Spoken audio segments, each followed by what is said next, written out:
Bismillahirrahmanirrahim. Assalamualaikum warahmatullahi wabarakatuh.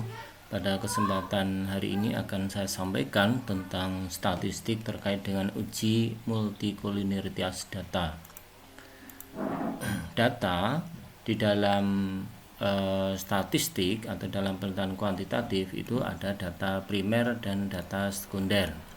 Nah, apa data penelitian itu? Data penelitian adalah segala sesuatu fakta dan angka atau sekumpulan informasi yang dapat digunakan, diolah dan dianalisis. Data penelitian kuantitatif ini ada dua, data primer dan data sekunder. Apa itu data primer? Data primer adalah data yang diperoleh secara langsung ke objek penelitian. Contohnya adalah data ini diperoleh melalui sensus dan survei. Kemudian yang kedua adalah data sekunder. Adalah data diperoleh dari pihak lain atau data yang diperoleh dari sumber yang sudah ada. Contohnya adalah data ini diperoleh dengan cara menghubungi pihak yang memiliki data tersebut, misalnya BPS, kantor pemerintah, perusahaan, dan lain-lain. Nah, untuk uji SPS untuk data primer itu ada statistik deskriptif, kemudian uji kualitas angket, dalam hal ini adalah uji validitas dan reliabilitas angket, kemudian uji asumsi klasik ada 3 macam. Yang pertama adalah uji normalitas data, kemudian yang kedua adalah uji multikoliniaritas data, yang ketiga adalah uji heterogenitas data.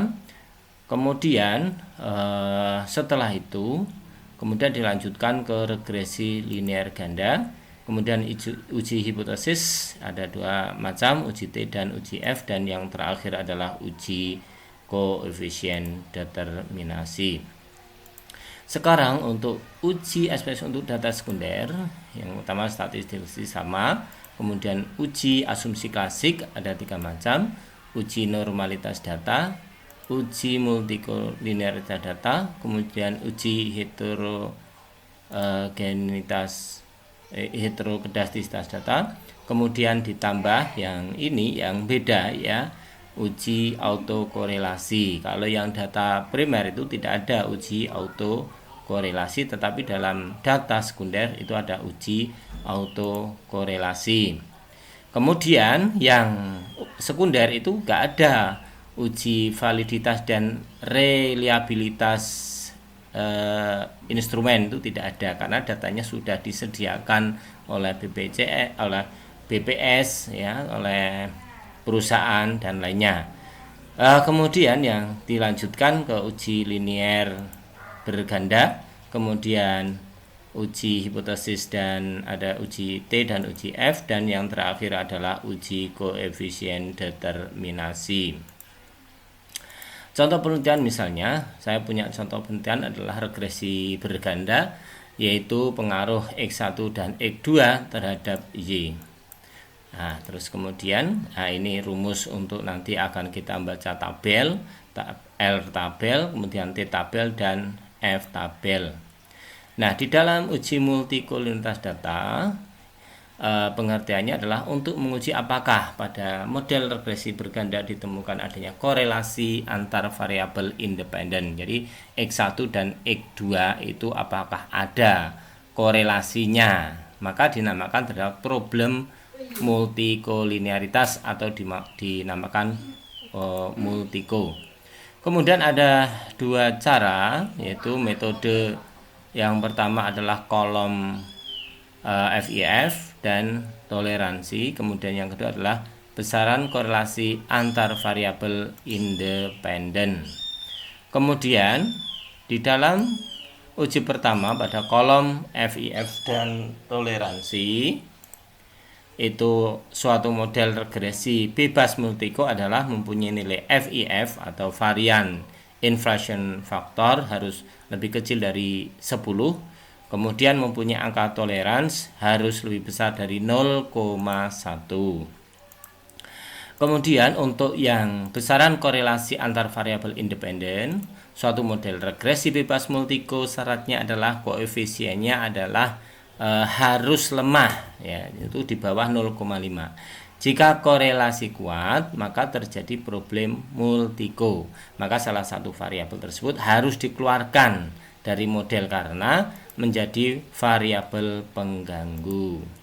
Nah, kemudian langsung kita praktekkan saja untuk mencari multiko. Kita buka program SPSS. Saya sudah punya data program Excel di mana respondennya ada 40, pertanyaan untuk X1 itu ada 20, X2 juga ada 20, X3 ada Z maksud saya, Z ada 20, respondennya adalah ada 40. Maka caranya adalah seperti biasa, kita buka file, kemudian kita open data. Nah, setelah itu maka akan kita lihat data tersebut pakai program Excel. Nah, ini kita lihat, kita open, kemudian kita OK. Nah, secara otomatis sudah masuk di dalam program SPSS. Kita lihat di view-nya. Nah, ini nomornya kita hapus saja. Nah, X1 ini jumlahnya, X1 total, X2 dan Y. Nah, kemudian caranya adalah analis, kemudian regresi linier, kemudian kita masukkan variabel X1 ke independen, kemudian variabel total X2 itu ke independen, kemudian yang Z ya itu ke dependen, kemudian statistik, kemudian kita hilangkan centrang di estimate dan model fit, kita ganti di covariant dan collinearity diagnostic, kemudian continue, kemudian OK.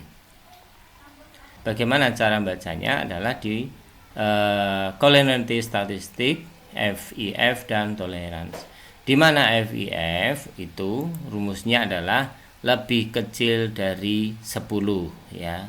Kita lihat FIF adalah 1,452, ini lebih kecil dari 10, maka dikatakan tidak terjadi multiko. Dan juga kita melihat tolerance dengan rumusnya, sedangkan tolerance itu di dalam rumusnya adalah harus lebih besar dari 0,1. Kita lihat di sini lebih besar dari 0,1 yaitu 0,689. Sehingga di sini adalah variabel antara X1 dan X2 itu tidak terjadi multikolinearitas. Kemudian yang selanjutnya adalah apakah X1 ya, apakah besaran korelasi X1 dan X2 itu lemah atau tidak ya. Seharusnya lemah di bawah 0,5 ya, harus lebih kecil ya, lebih kecil, harus lemah, harus di bawah, lebih kecil dari 0,5. Kita lihat analis, correlate, kemudian bivariat ya. Kita masukkan yang variabel X1, kita korelasikan dengan variabel X2 ya, independen. Nah, kemudian langsung kita OK. Nah, hasilnya di sini dengan rumus tadi harus lebih kecil dari 0,5.